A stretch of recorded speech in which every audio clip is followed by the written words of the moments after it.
नमस्कार दोस्तों, tax of things के यूट्यूब चैनल पर आप सबका स्वागत है। इनकम टैक्स रिटर्न्स फॉर्म जो हैं वो असेसमेंट ईयर 23-24 के लिए नोटिफाई हो गए हैं। आप देख सकते हैं ITR 1, 2, 3, 4, 5, 6, 7 ये सभी आ चुके हैं, सारे नोटिफाई हो गए हैं। इनकम टैक्स रिटर्न फाइलिंग भी असेसमेंट ईयर 23-24 मतलब कि फाइनेंशियल ईयर 22-23 के लिए स्टार्ट हो चुकी है। यहाँ से आप डाउनलोड कर सकते हैं इनकम टैक्स की वेबसाइट से। फ़िलहाल अभी एक्सेल बेस्ड यूटिलिटी मिली हुई है आपको, और जो इनका सॉफ्टवेयर आता है वो भी कुछ दिनों में लोड हो जाएगा। आज हमारा डिस्कशन ITR 1 के ऊपर है। यहाँ से आप इनकी एक्सेल बेस्ड यूटिलिटी डाउनलोड कर सकते हैं। डाउनलोड करने के बाद ये फॉर्म आपका खुल के आ जाएगा। इसमें कुछ मैक्रोज वगैरह हैं, इसको आप इनेबल कर लीजिएगा। तो आज हम ये income tax return form ITR 1 समझेंगे कि कैसे फिलअप होता है। और मैं आपको बता दूं कि ये जो फॉर्म है ये हम बिल्कुल उसी तरीके से फिलअप करेंगे इस तरीके से हम अपने ऑफिस में किसी क्लाइंट का फिलअप करते हैं। CA ऑफिस में जिस तरीके से हम लोग फिलअप करते हैं बिल्कुल उसी तरीके से होगा। इसके लिए हमारे पास दो डेटा है। पहला डेटा ये है, ये फॉर्म 16 है, एक्चुअल फॉर्म 16 है पिछली साल का मेरे एक क्लाइंट का। उनका कुछ हम डेटा पिक करेंगे यहाँ से, कुछ और भी हम डेटा इसके अंदर डालेंगे। साथ ही साथ हमारी एक छोटी सी कैलकुलेशन HRA के ऊपर भी है कि आप HRA कैसे कैलकुलेट करेंगे, क्योंकि थोड़ा सा टेक्निकल पॉइंट होता है। और हमने ये देखा है अपनी प्रैक्टिस में कि HRA के ऊपर नोटिस भी आते हैं कि आपका HRA का कैलकुलेशन गलत है। तो चलिए अपनी बात को हम जब शुरू करते हैं। कंटेंट हमारा अच्छा लगता हो तो ज़रूर से शेयर, लाइक और सब्सक्राइब कर दीजिएगा, इसी से हमको मोटिवेशन मिलता है। तो ये जो हमारा फॉर्म है इसके अंदर दो इम्पॉर्टेंट बटन्स दिए गए हैं, एक इंपोर्ट जेसन का और इंपोर्ट प्रीफिल का। इंपोर्ट जेसन का मतलब कि अगर आपने करंट ईयर का ITR 23-24 का ही ITR कहीं और फिलअप करके रखा है तो वहाँ से आप जेसन डाउनलोड कर लीजिए और उस जेसन को आप यहाँ पर इंपोर्ट करा सकते हैं, पूरा आपका ये फिलअप हो जाएगा। सिमिलरली अगर आप प्रीफिल डेटा इनकम टैक्स की वेबसाइट से डाउनलोड कर लेते हैं तो वो भी यहाँ पर इंपोर्ट हो जाएगा। आपका नेम, ये जितने भी सारे क्रेडेंशियल्स हैं, आपका फॉर्म 16 वगैरह, वो सब यहाँ पर ऑटोमेटिकली वो फिलअप करके दे देगा। आपको मैनुअली एंट्री करने की ज़रूरत नहीं है। इन सब चीज़ों को कैसे फिलअप करना है ये मैं आपको नहीं बताने जा रहा हूँ। हम मेन पॉइंट पर ही सारा डिस्कशन करेंगे कि इनकम टैक्स रिटर्न्स के अंदर क्या क्या इंपॉर्टेंट चीज़ें हैं। वीडियो थोड़ा सा लेंदी ज़रूर होगा मगर पेशेंस रखिएगा, क्योंकि मैं पूरा प्रयास करूँगा कि आपको ITR फॉर्म 100% एक्सप्लेन कर दूँ, ताकि आपको कहीं और या किसी और के लिए, किसी और के थ्रू कहीं और आपको ना जाना पड़े। सबसे इम्पॉर्टेंट बात जो आती है, आपकी जितनी यहाँ फील्ड्स रेड में हैं ये आपको कंपलसरीली भरनी है। आपको फील्ड्स सारी की सारी भरनी पड़ेंगी। यहाँ पर नेचर ऑफ एम्प्लॉयमेंट जब आप जाएंगे तो आपको यहाँ कई सारी चीज़ें दिखेंगी। सेंट्रल गवर्नमेंट है, स्टेट गवर्नमेंट है, पब्लिक सेक्टर और पेंशनर्स। यहाँ पर देखिए अलग अलग चीज़ें दे रखी हैं। अगर आप सेंट्रल गवर्नमेंट में एम्प्लॉयड हैं तो आप सेंट्रल गवर्नमेंट सेलेक्ट करेंगे। सिमिलरली स्टेट गवर्नमेंट में आप एम्प्लॉयड हैं, स्टेट गवर्नमेंट सेलेक्ट करेंगे। आप किसी public sector undertaking, public limited company में अंडर आप नौकरी करते हैं तो आप यहाँ करेंगे। और अगर आप पेंशनर हैं तो वो भी आप अपनी कैटेगरी से यहाँ पर फिलअप कर देंगे। अदर्स का मतलब कि आप ITR 1 केवल अदर इनकम के लिए भर रहे हैं, और नॉट एप्लीकेबल का मतलब कि आप फैमिली पेंशन पाते हैं उसके लिए आप ITR भर रहे हैं। पेंशन का मतलब कि हमको खुद की पेंशन मिलती है, और फैमिली पेंशन का मतलब कि हमको किसी डिसीज पर्सन की पेंशन मिल रही है, हम उस डिसीज पर्सन के लीगल हेयर हैं। अगला क्वेश्चन आता है, are you opting for new tax regime under section 115 BAC। अगर आपने न्यू टैक्स रिजीम के लिए ऑप्ट करना है तो आपको येस कर देना है, अदरवाइज़ आपको ये नो हो जाएगा। जो बहुत एक इम्पॉर्टेंट पॉइंट है वो ये कि जो 7 लाख रुपीज़ की जो हम ITR की बात कर रहे थे, 7 लाख रुपीज़ एग्जेम्प्ट हो जाएंगे। असेसमेंट ईयर 22-23 के लिए भी आपकी इनकम 5 लाख रुपीज़ है जो एग्जेम्प्ट रहेगी। केवल डिफरेंस इतना है कि न्यू टैक्स रिजीम आपका डिफ़ॉल्ट टैक्स रिजीम सेलेक्ट कर लिया गया है इनकम टैक्स पोर्टल पे। अगला क्लॉज है हमारा, are you filing the return of income under 7th provision to 139(1) but otherwise not required to furnish return of income. Section 139(1) कहता है कि अगर आपकी इनकम 2.5 लाख रुपये से ऊपर है तो आपको अपना ITR फाइल कर देना है, और अगर आपकी ITR 2.5 लाख रुपये से नीचे है मगर आप 7th प्रोविज़ो के अंदर आ रहे हैं, 7th प्रोविज़ो में कुछ लिमिट्स दी हुई है कि अगर आप ऐसे ऐसे काम करते हैं तो आपको तब भी अपना ITR फाइल करना पड़ेगा। तो आप यहाँ पर फिलअप करेंगे कि येस कि नो। फिलहाल हम कह रहे हैं कि नो, हमें अपना ITR 139(1) के अंदर फाइल करना है, 7th प्रोविजन के अंदर फाइल नहीं कर रहा है। तो ये वाली फील्ड्स ऑलरेडी ग्रेड आउट है, इसका मतलब इन सब पे आपको कोई एक्शन नहीं लेना है, हमें नहीं भरना है ये सब। ईमेल एड्रेस, मोबाइल नंबर वगैरह आपको यहाँ पे डाल देना है।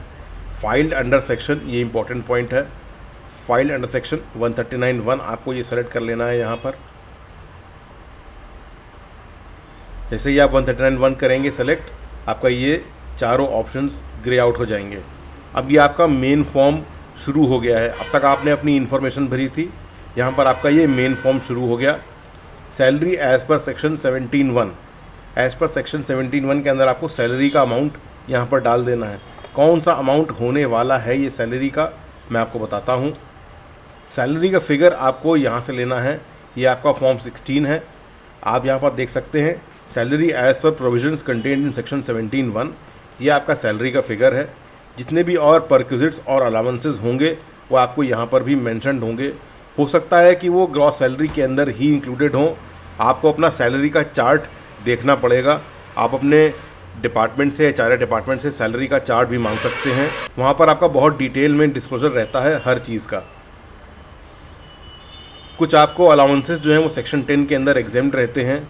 इससे आपका leave travel concession, retirement gratuity और कम्यूटेड वैल्यू ऑफ पेंशन, ये भी सब आपको आपका HRA डिपार्टमेंट सारी फिगर्स दे देगा। लीव सैलरी इनकैशमेंट वगैरह भी दे देगा। और हाउस रेंट अलाउंस, ये एक इम्पॉर्टेंट अलाउंस है जो आपको जिसकी डिडक्शन क्लेम करनी होती है, इसमें हमें छूट लेनी होती है।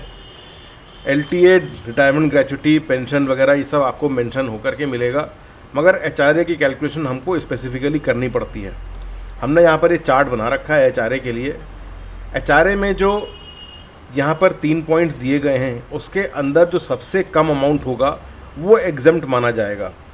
आप फॉर्म 16 भी देखेंगे तो यहाँ पर अमाउंट को लेस किया जा रहा है, less allowances to the extent exempt under section 10। तो यहाँ जो फिगर आपको मिलनी है, जैसे ये जो फिगर लिखी हुई है, ये एग्जेम्प्ट अमाउंट की है। इसका मतलब कि 18,38,000 रुपये से 2,86,000 माइनस करके फिगर निकलेगा हमारे ग्रॉस सैलरी का, जो सेक्शन 17(1) के अंदर आपको डालना है। वापस यहाँ पे चलते हैं। लीस्ट जो आएगा वो HRA का अमाउंट एग्जेम्प्ट हो जाएगा। एक्चुअल HRA, अब ये वो फिगर नहीं है जो आप देख रहे हैं फॉर्म 16 के अंदर, ये थोड़ा सा कोई और फिगर है, किसी और साल का है ये। लेकिन आप मोटी मोटी बात समझिए, यहाँ पर ये वही वाला फिगर पड़ सकता था। HRA भी आपको देखने को मिलेगा। जो आप सैलरी शीट लेंगे अपने HR डिपार्टमेंट से, वहाँ पे आपको पूरा HRA देखने को मिल जाएगा। वो आपका एक्चुअल HRA होगा जो आपको रिसीव होगा। पॉइंट नंबर 2 आता है 40% ऑफ सैलरी। सैलरी को आप क्या मानेंगे, बेसिक प्लस DA। आपका सैलरी बनेगा बेसिक प्लस DA से। तो जो आपकी ग्रॉस सैलरी बन रही है बेसिक प्लस DA, उसका 40% फिगर आप यहाँ पर लिख लेंगे।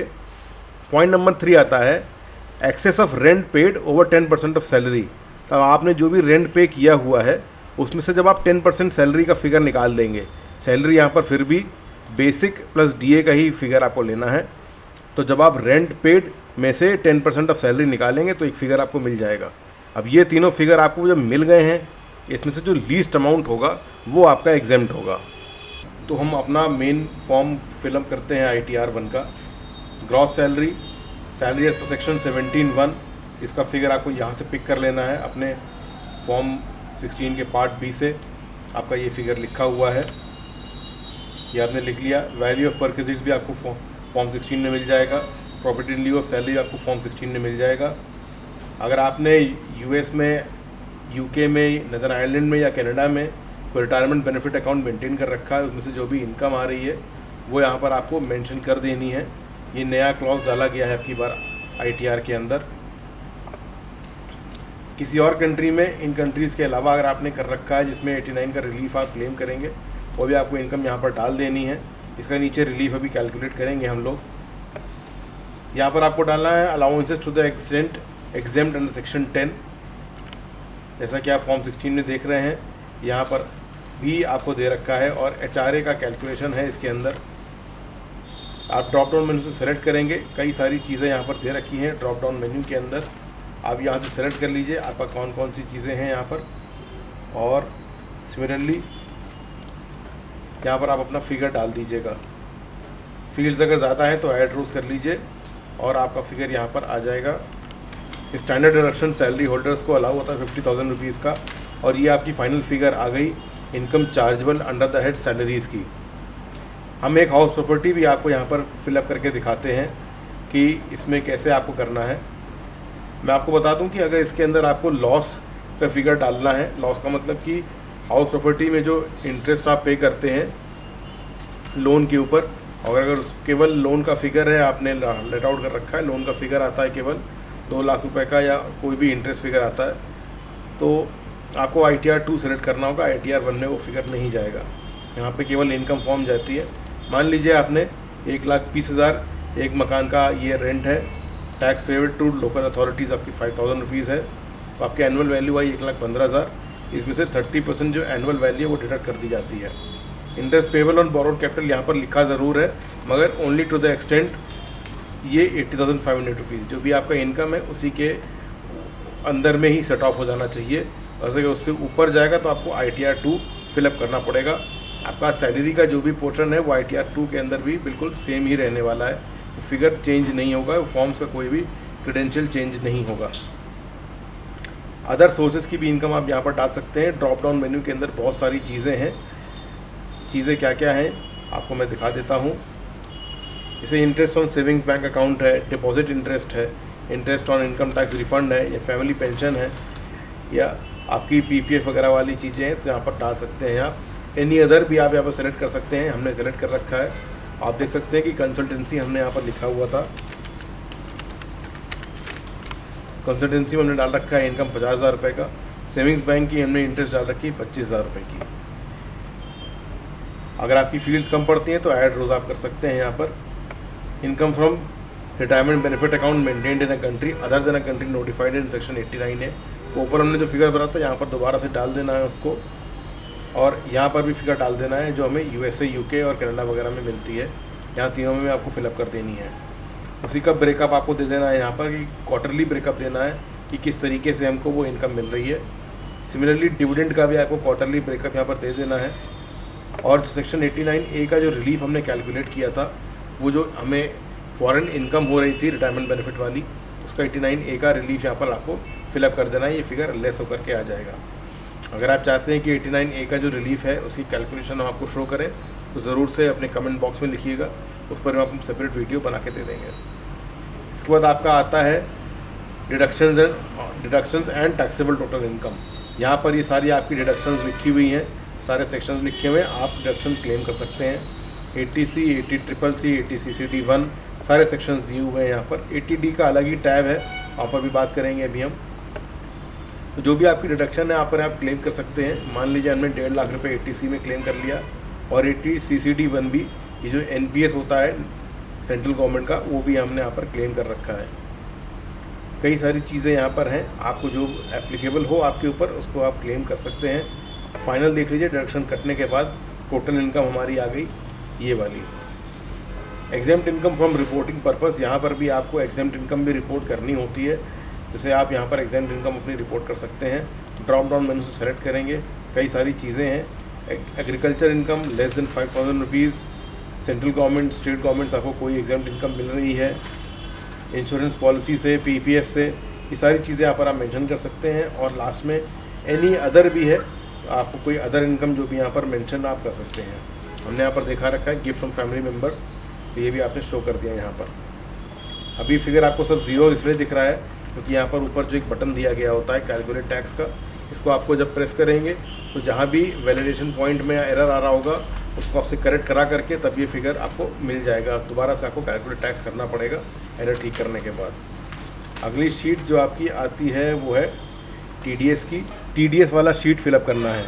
ऊपर आपको फिलअप करना है जो ये वाला बॉक्स है आपका, ये फॉर्म 16 आपको जो मिला हुआ है वहाँ पर आप फिल करेंगे। सैलरी वाला जो सेक्शन है वो यहाँ पर है, और सैलरी के अलावा जो भी आपको TDS कटा हुआ है वो आपको यहाँ पर फिलअप कर लेना है। बहुत ही सिंपल फील्ड्स हैं आपको यहाँ पर दी गई हैं। आपको 10 नंबर डाल देना है, नेम ऑफ डिडक्टर डाल देना है, इनकम चार्जेबल डोनर सैलरीज डाल देना है, टोटल टैक्स डिडक्टेड डाल देना है। इसमें कोई बहुत बड़ा चैलेंज नहीं है, बहुत आराम से आप इसको कर सकते हैं। सिमिलरली TCS अगर आपसे कोई कलेक्ट किया गया है, जैसे आप कार वगैरह परचेज़ करते हैं, यहाँ पर आपसे TCS कलेक्ट किया जाता है, तो भी आपको वही फील्ड यहाँ पर सारी डाल देनी है। टैक्स कलेक्टेड और TCS क्लेम दोनों फिगर आप सेम डालेंगे, आपका ये अमाउंट वहाँ पर क्लेम हो जाएगा। टैक्स पे करके आएंगे तो आपको यहाँ पर वेरिफिकेशन का ये टैब मिल जाएगा। यहाँ पर ये ऑटोमेटिकली आपका टैक्सेशन कैलकुलेट कर लेगा कि आपका रिफ़ंड आ रहा है कि आपका अमाउंट पेएबल आ रहा है। आपने कौन कौन से बैंक अकाउंट मेंटेन किए हुए हैं आपको यहाँ पर सारे डालने होंगे। जितने भी एग्जिस्टिंग अकाउंट हैं वो सब आपको डालने हैं, एक्टिव वाले डॉर्मेंट मत डालिएगा। ऐड रोज़ करके आप अपनी फील्ड्स को एक्सटेंड कर सकते हैं। जिस अकाउंट में रिफ़ंड चाहिए वहाँ पर आपको टिक लगा देना होगा। वेरिफिकेशन आप यहाँ पर ज़रूर से भर लीजिएगा अपना। कैपेसिटी यहाँ पर आपको ड्रॉप डाउन से सेल्फ रिप्रेजेंटेटिव डाल देना है। हर शीट को आप वैलिडेट ज़रूर से करा के देख लीजिएगा, कोई भी एरर होगा तो यहाँ पर वो शीट आपको बता देगी। सेक्शन 80D के अंदर आपको मेडिकल की जो एक्सपेंडिचर होता है या इंश्योरेंस होता है उसके ऊपर आपको डिडक्शन मिलता है, यहाँ पर आप फिलअप कर सकते हैं उसको। सेल्फ के लिए 25,000 रुपीज़ है, सीनियर सिटीजन्स के लिए 50,000 रुपीज़ है, और अगर आप प्रिवेंटिव हेल्थ चेकअप पर जाते हैं तो 5,000 रुपीज़ की आपको डिडक्शन मिलती है। 80G जो आपने डोनेशन दिया हुआ, अगर आपके पास कोई रसीद है डोनेशन दी हुई, वो यहाँ पर आप फिलअप कर सकते हैं। ऊपर 100% क्वालिफाइंग लिमिट वाला है, नीचे 50% वाला है। और 80GG के अंदर आपने अगर कोई दी हुई होगी साइंटिफिक रिसर्च और रूरल डेवलपमेंट के लिए, वो आप यहाँ पर फिल कर सकते हैं। सब कुछ फिल करने के बाद आपको वापस यहाँ पर आना है। कैलकुलेट टैक्स करेंगे आप, जो भी फील्ड में गड़बड़ी होगी वो आपको यहाँ बता देगा कि आपकी ये फील्ड में प्रॉब्लम है और ये फील्ड आपकी फिलअप नहीं करी है आपने इस हिसाब से, और करने के बाद आपका यहाँ पर टैक्स कैलकुलेट कर देगा, रिफ़ंड वगैरह जनरेट कर देगा। तो ये आपकी मैंने इन्फॉर्मेशन आपको बताई कि आप ITR 1 अपना किस तरीके से फिलअप कर सकते हैं। बहुत इजी तरीका है, कोई भी इसमें बहुत हौच पौच नहीं है। मुझे आप बताइएगा कि आपको मेरा वीडियो कैसा लगा। अच्छा लगा हो तो ज़रूर से शेयर, लाइक और सब्सक्राइब कर दीजिएगा, इसी से हमको मोटिवेशन मिलता है। मिलते हैं अपने अगले इन्फॉर्मेटिव वीडियो में, तब तक के लिए नमस्कार।